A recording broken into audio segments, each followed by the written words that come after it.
Aryna Sabalenka has just been crowned at the 2025 US Open and immediately moved the entire world when she publicly dedicated this prestigious trophy to Rafael Nadal, the man she calls the last immortal warrior of modern tennis.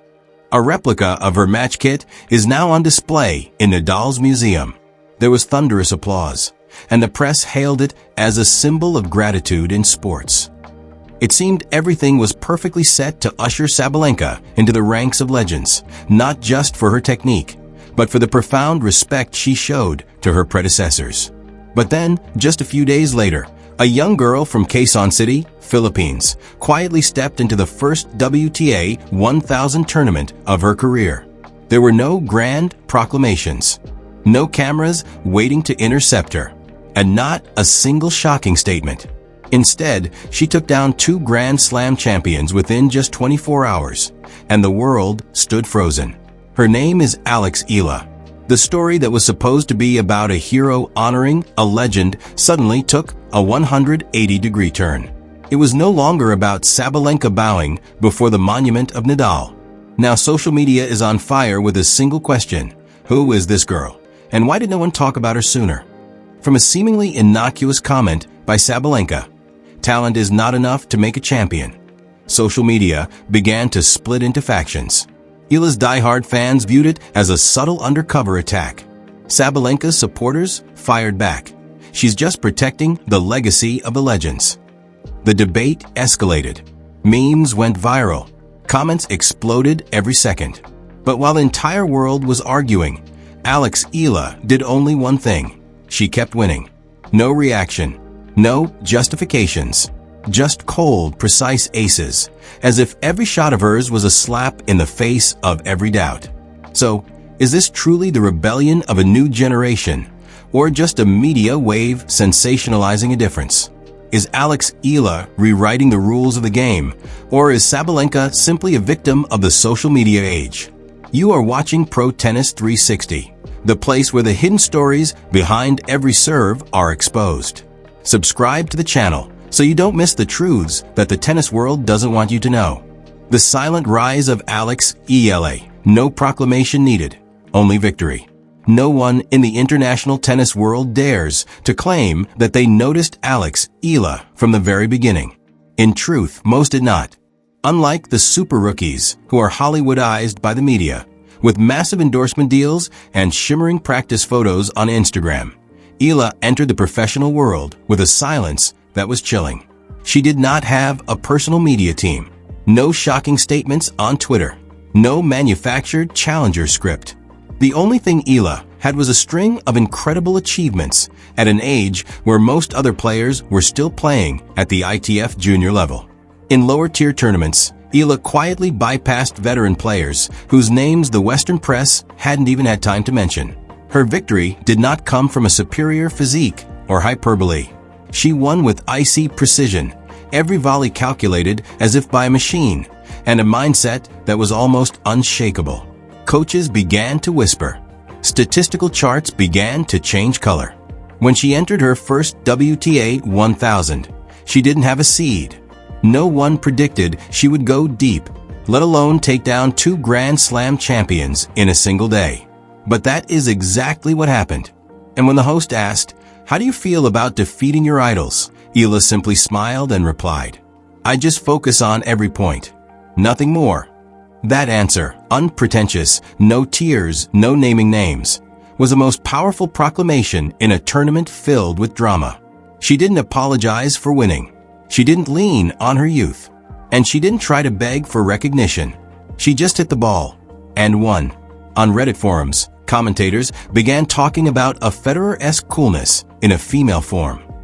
A soft power, an invisible but extremely organized resistance. From that moment, the name Alex Eala was no longer a secret. The radiance of a silent hero, when victory needs no explanation. After 2 shocking victories at the WTA 1000, Eala did not hold a grand press conference, post a celebratory status, or tag any of her opponents. She returned to her hotel, had dinner with her mother, who was also her head coach, and rested for the next match. Meanwhile, the internet exploded. Where did this girl come from? Who is Eala? How does she not have a Nike contract yet? In sports studios from New York to Barcelona, veteran faces like Chrissy Evert and Mats Wilander began to include her name in conversations about the next big thing. But amidst that atmosphere of excitement, a remark from Aryna Sabalenka, seemingly casual, caused everything to shift. In an interview with a European channel, Sabalenka said, "I see many young players with good raw skills. But tennis isn't just about talent. It's about history, about context, about how many years you've been fighting." Immediately, netizens linked this statement to Eala. Reaction clips began to splice the interview next to Eala's most recent victory. Many viewed this as a hidden attack, even a media chokehold, in the style of "who gave this girl the right to step to the table of legends?" Reddit and Twitter caught fire. One fan wrote, "Sabalenka is gatekeeping tennis. Eala doesn't need anyone's permission." The tennis community split. One side argued that Sabalenka was just telling the truth, that experience and process are what create greatness. The other side argued that this was a typical symptom of legends who are afraid of being replaced. But while the fierce debate escalated, Alex Eala, as usual, did not answer. No rebuttal, no defense. And that silence, to many, was the clearest answer of all. The perfect contrast. When they speak, she chooses silence. Sabalenka is not a player lacking media experience. She has navigated dozens of scandals, large and small, in her career, from accusations of arrogance to controversial political statements. She knows that media spin is a game, and the way to play is to control the narrative before it controls you. After noticing social media was exploding over her comment, Sabalenka posted a tweet. "I respect every young player. If anything was misunderstood, I apologize for my phrasing." The hashtag respect the game was attached. But instead of cooling things down, that apology was like pouring oil on a fire. A former Australian player reacted on television. "If you truly didn't name anyone specifically, why apologize?" This apology is a silent confirmation that she was talking about Eala. By this time, Alex Eala had reached the semifinals, becoming the youngest player since the Sharapova era to do so at a WTA 1000. The press room was packed with reporters. The most anticipated question was asked. "What do you think about Sabalenka's statement?" Eala looked straight into the camera and gave a slight nod. "I don't think tennis is about what you say. I think it's about what you do." The answer, brief, with no specific names, immediately went viral globally. ESPN called it the coldest clapback of the year. A sports journalist wrote, "Eala just threw a weight down on the table without needing to shout." It was a confrontation that didn't need a court. No need to shout in each other's faces. It only needed a gaze, an attitude, and a scoreboard. And in the semifinal match that day, Eala kept winning. One tournament, two legacies, and a question no one dares to answer. As Eala advanced into the final, the world of tennis was no longer discussing technique. They were being drawn into a larger question. Can humility defeat legacy? And more importantly, is this young girl overshadowing an entire generation? Sabalenka, though no longer in the tournament, remained the central figure of the media. Newspapers ran titles, Nadal, Sabalenka, and Eala, when respect becomes controversy. A major sports magazine ran the headline, "Eala doesn't need to break legacy. She is building a new one in parallel." When Eala appeared in the final, she wore no Philippine flag on her kit, no slogans, no hashtags. She only had a racket and an unwavering gaze. In the stands, WTA legends sat watching in silence. The match lasted 3 sets, breathless until every single point. And when the final ace touched the sideline, the stands erupted. Alex Eala did not collapse. She did not cry. She only clenched her fist and nodded, as if she had visualized this moment thousands of times. Speaking after the match, she said, "I don't think I am replacing anyone. I am just walking my own path." And Sabalenka? In a live stream immediately after the match, when asked about Eala's victory, she simply said, "She deserves it. I hope everyone remembers that tennis always has room for many different stories." The story seemingly ended there, but for the fans it was only just beginning. Some called this a generational transfer without a proclamation. Others asked, was Sabalenka forced into becoming the villain for a story she didn't even create? The media battle, when social media is the second court. One would have thought that after Alex Eala's coronation, everything would settle down. But no, the tennis world was no longer analyzing tactics or technical stats. Instead, the thing being dissected down to every millimeter was the attitude.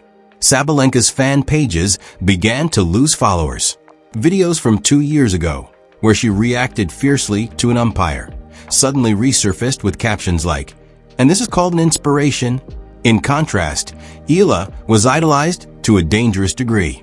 A TikTok page with 2 million followers called her the monk of tennis, featuring a slow-motion video of her steel-cold gaze accompanied by sad piano music in the background.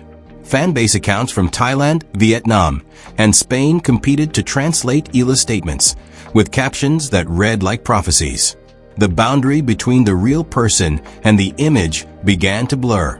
And, at that moment, another discovery blew up Reddit. Eala had visited the Rafael Nadal Academy since she was 12 years old. A photo of her standing under a banner featuring Nadal was exhumed, with the caption, "She didn't slam Nadal. She honored him by becoming what he stood for."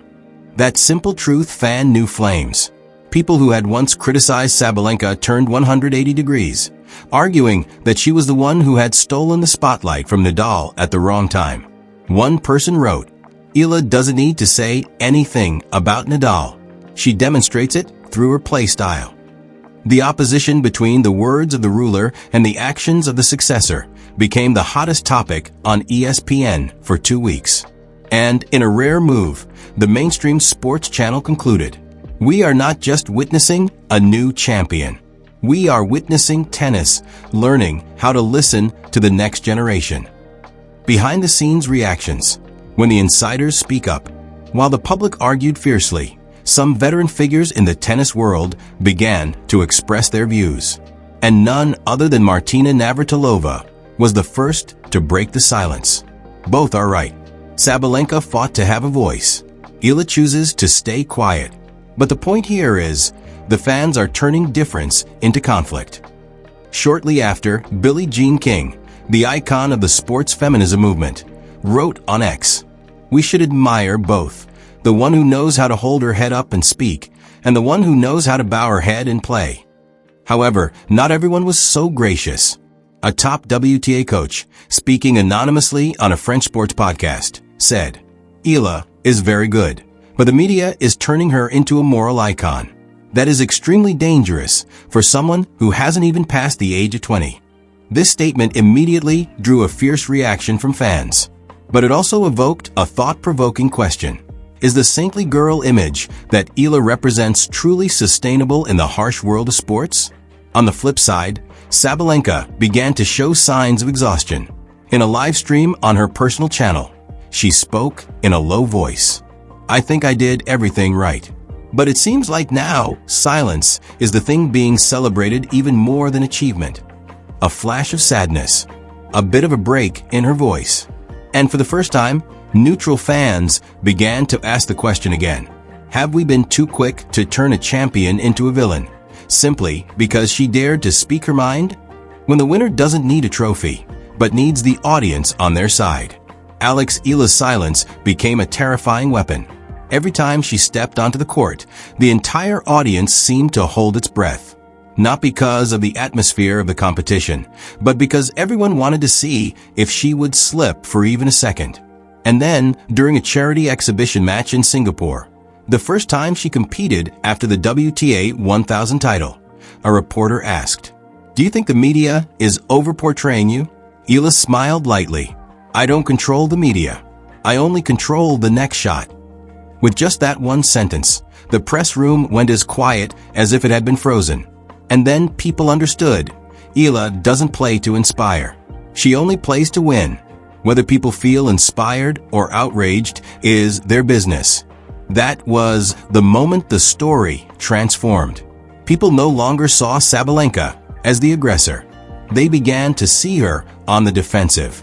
Not on the court, but against a model that cannot be hit back. silent, precise, and scandal-free. And the most frustrating part? Whether you like it or not, Eala is always precisely right. No one can hate her. No one can accuse her. And that is exactly what leaves Sabalenka and many veteran players in a position of being left behind with no one to blame. When silence becomes art and reaction becomes strategy. From being seen as a temporary phenomenon, Alex Eala gradually became the standard. Fans began to compare other players not just by the number of titles, but by the way they react in public. And in that new standard, any statement, no matter how polite or profound, could be seen as too much. This is the hidden trap that Sabalenka and many players of the previous generation did not foresee at all. They were used to mastering the narrative through words, inspirational speeches, declarations of goals, debates about legacy. But with the new generation like Eala, minimalism has become strength. And that makes every reaction from Sabalenka feel superfluous, even though she had no ill intentions. In an American sports podcast, a veteran journalist commented, "Sabalenka didn't lose to Eala because of a lack of titles. She lost in this. Eala achieved something grand without needing to speak, something we have become too accustomed to demanding from those who came before." And from that, a new wave arose. Sabalenka supporters began to speak up more strongly, not to bring Eala down, but to remind the world that greatness should not be defined by the number of times you stay silent, but by the number of times you dare to say the hard things. The Old School Tennis fan page initiated the hashtag Let Legends Speak campaign. They reposted the best quotes from Sabalenka in past seasons with the caption, "Not everyone who speaks is doing it for attention. Some people speak because they once fought just to be heard." The story was no longer simply Eala versus Sabalenka. It had become a litmus test for the entire world of tennis. Can the new and old generations coexist if each side keeps staying silent or speaking up in their own way? Subscribe to Pro Tennis 360 so you don't miss the real stories behind every serve. Because tennis, after all, is not just a sport. It is culture. When legacy meets passion, and the answer is only on the court. The best part of sports is not the answers. It is the fact that it forces people to answer with action. And that is exactly what happened after the biggest debate between these two generations.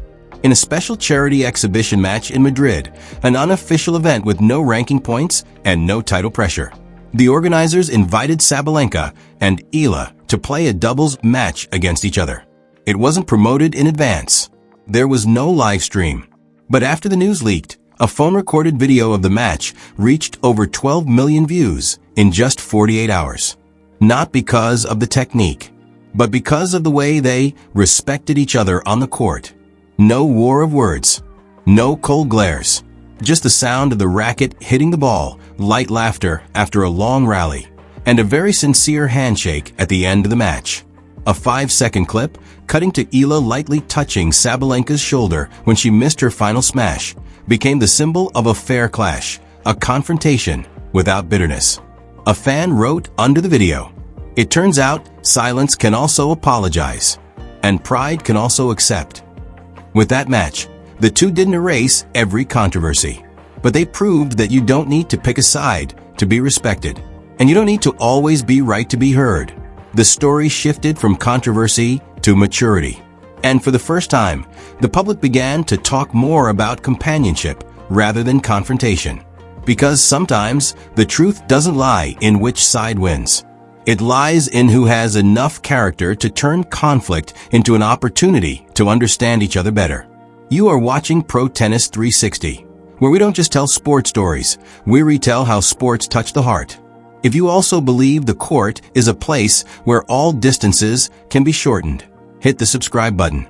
2 women, 2 styles, and a new world of tennis. The story between Sabalenka and Eala does not end with a specific victory. It ends with a silent consensus. That difference is not for exclusion, but to expand the definition of greatness. Eala doesn't need to become Nadal.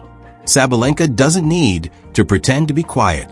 Each has her own way of honoring tennis. And if we are patient enough to observe instead of judge, we will realize Legacy is not something one person keeps. It is something two people can pass on. In a recent interview, Eala was asked if she wanted to be a role model for the next generation. She simply said, "I don't think anyone should become a mold. But if someone feels inspired by the way I play, then I know I am on the right track." And Sabalenka, in a short post, wrote, "People don't always understand you correctly. But the important thing is that you keep playing with everything you have. The true outcome is not a dethroning or a replacement. It is a reminder that tennis is changing, not to erase tradition, but to allow new voices to ring out in parallel." If you believe that sports are not just about scores, but about the moments that make people rethink every prejudice, subscribe to Pro Tennis 360. Because this story may have closed, but many things never before revealed are still waiting behind the next serve.